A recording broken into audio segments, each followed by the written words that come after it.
Через 14 городов Украины и, наконец, на границе с Крымом. Сегодня завершился трехдневный мотопробег «Единство», организованный байкерами Украины и активистами.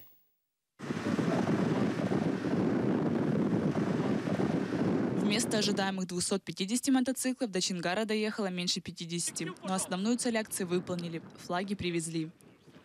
Торжественно вручаем флаг, который прошел через всю Украину, через все области. От самой западной точки до самой южной.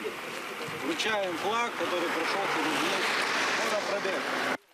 На флаге росписи и пожелания от байкеров, активистов и даже мэров, способствовавших мотопробегу.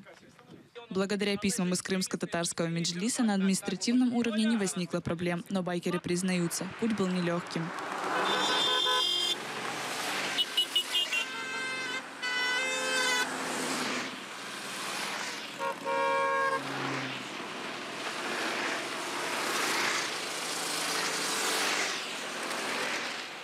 Сил придавала главная цель – провести флаги, символизирующие единство и неделимость украинского и крымско-татарского народов, единство Запада и Востока Украины.